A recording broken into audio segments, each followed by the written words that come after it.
Um de nossos ouvintes enviou a seguinte pergunta: Pastor John, como um profissional de saúde, estou interessado nos benefícios de práticas orientais como yoga e tai chi, por causa dos benefícios que oferecem para a saúde.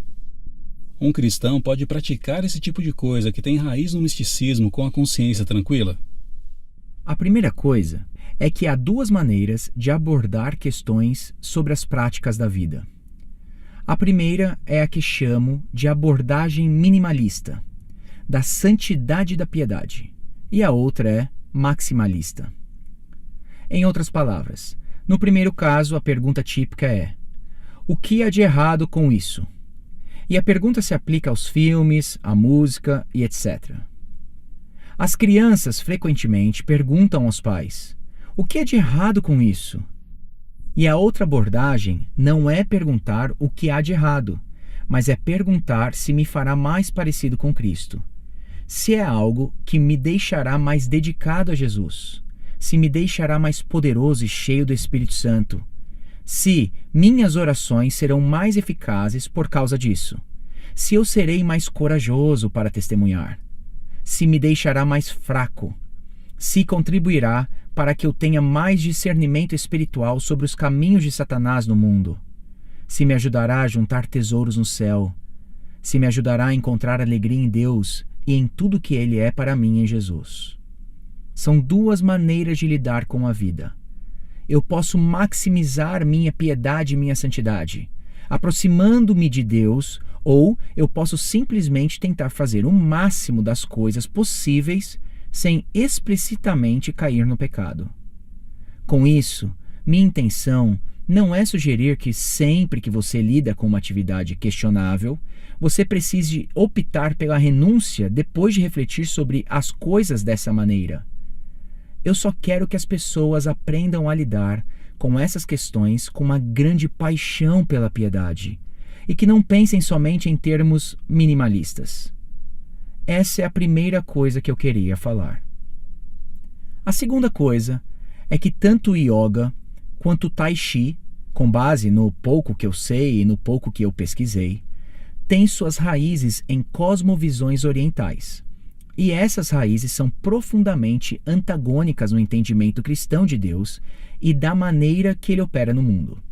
O yoga é para o corpo o que é o mantra para a boca. Uma explicação diz que, no mantra, a pessoa tem que entoar uma palavra ou uma frase até conseguir transcender a sua mente e suas emoções. E no processo é possível descobrir e alcançar a supraconsciência. Então, é o uso de uma palavra como mantra para alcançar a supraconsciência. Em outras palavras, os exercícios de yoga fazem parte desse tipo de repetição verbal e filosofia sobre a maneira de se mover física, emocional e intelectualmente em direção a essa supraconsciência. Então, o yoga foca em uma harmonia entre mente e o corpo. O yoga deriva sua filosofia de uma crença metafísica indiana. A palavra yoga vem da língua sânscrita e significa fusão ou união, e o objetivo final dessa filosofia é alcançar um equilíbrio entre a mente e o corpo, e alcançar um tipo de iluminação através do mantra e determinados tipos de exercícios físicos e posturas meditativas. Para alcançar esse objetivo, o yoga faz uso da respiração, da postura, do relaxamento e da meditação para alcançar uma vida equilibrada, saudável e alegre. É assim que é descrito em muitos lugares na internet. Então, se você for no site do YWCA, Minneapolis, uma ONG americana, e clicar em Aulas de Ginástica, há 22 referências ao yoga. Yoga para iniciantes, yoga para pessoas com esclerose múltipla, yoga para jovens, dança e yoga para jovens, yoga para todos e etc. O mesmo se aplica ao Tai Chi, mas com menos intensidade. O Tai Chi tem raízes religiosas e metafísicas chinesas e, segundo uma definição, entende-se que o Tai Chi é o mais alto princípio do qual toda a existência procede, o Supremo Absoluto. Esse é o significado de Tai Chi. O Supremo Absoluto cria o Yin e o Yang. O movimento gera o Yang e, quando sua atividade chega ao limite, transforma-se em tranquilidade. E, através da tranquilidade, o Supremo Absoluto gera o Yin. Quando a tranquilidade chega ao limite, há um retorno para o movimento, e o movimento, a tranquilidade e a alteração se tornam a fonte do outro. As transformações do Yang e a união do Yin produzem tudo e esses, por sua vez, produzem e reproduzem, o que faz com que o processo nunca tenha fim. É mais ou menos o que eu aprendi com minha pequena pesquisa. Os cristãos têm uma cosmovisão radicalmente diferente da visão de mundo moldada pelo yoga ou da visão de mundo moldada pelo Tai Chi. Nossa maneira de enxergar a história, de enxergar a Deus e de entender o que é o bem-estar é radicalmente diferente.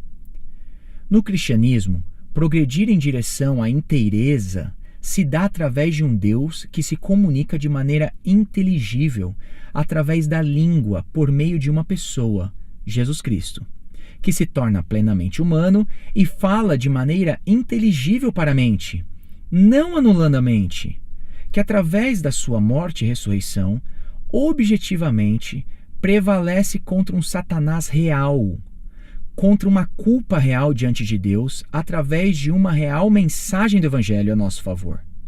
De uma vez por todas na história, fundamentada em eventos históricos, através de uma compreensão consciente dessa mensagem em nossas mentes, através da fé em Cristo, pela habitação do Espírito, através das promessas que foram compreendidas e cridas, através da alegre meditação sobre essas promessas objetivas, através da transformação do Espírito Santo, através de palavras objetivas que são inteligíveis enquanto meditamos e progressivamente nos tornamos semelhante a Cristo ao contemplarmos a glória dele na palavra e no Evangelho, através de obras práticas que nos levam a ajudar outras pessoas e através de uma vida de transformação para a piedade e para a vida eterna, em que Deus é a nossa alegria para sempre. Isso é o cristianismo. É totalmente diferente do tipo de cosmovisão que está por trás das práticas meditativas, físicas, emocionais e intelectuais, que fazem parte do yoga e do tai chi. Considere a visão cristã sobre a saúde e sobre o corpo. Se você perguntar, o que isso tem a ver com o corpo? O que isso tem a ver com os exercícios e com coisas que fazemos com o corpo? Eu responderia que a visão cristã sobre a saúde do corpo é uma visão disciplinada e realista que tem as seguintes características. 1. Nós somos seres caídos e estamos sob uma maldição física, intelectual e emocional sobre toda a criação e, por isso, todos morremos. 2. Nós ressuscitaremos dos mortos se tivermos fé em Jesus. E essa é a saúde que, em última análise, almejamos ter.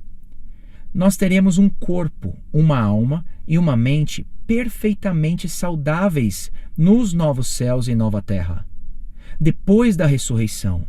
E é essa nossa glória, essa é a nossa esperança. 3.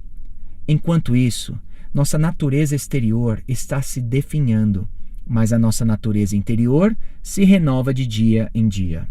2 Coríntios 4:16. 4.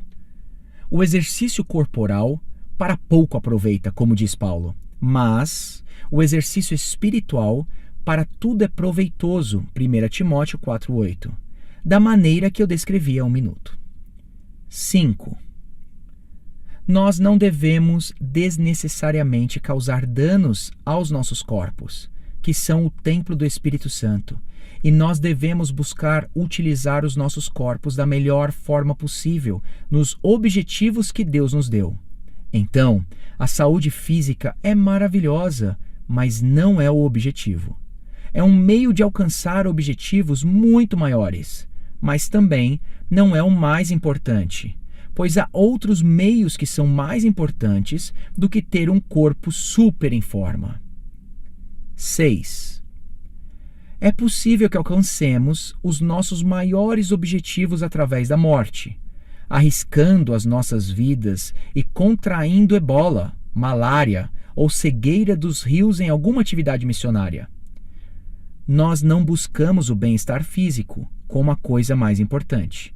É um objetivo útil, mas é secundário, pois é um meio de alcançar algo maior e há situações em que precisamos intencionalmente arriscar as nossas vidas por amor de outra pessoa. 7. E a última coisa seria que qualquer atividade física que começa a substituir a busca por santidade e o serviço sacrificial, no qual às vezes é necessário dar a própria vida, provavelmente está começando a ser tratada como uma religião. Parece-me que o yoga e o tai chi já se identificaram através do próprio nome. Eles já levantaram a bandeira. Eles já levantaram a bandeira da cosmovisão oriental através dos próprios nomes, yoga e tai chi. Então, na minha opinião, ao me esforçar para maximizar em vez de minimizar a minha busca pelos objetivos de Deus e pela prosperidade da minha própria alma, eu seguiria por outro caminho e buscaria outro tipo de exercício. Você ouviu o John Piper Responde, produzido por Ministério Fiel, Desiring God e Voltemos ao Evangelho. Para acessar a mais conteúdos gratuitos como este, acesse voltemosaoevangelho.com.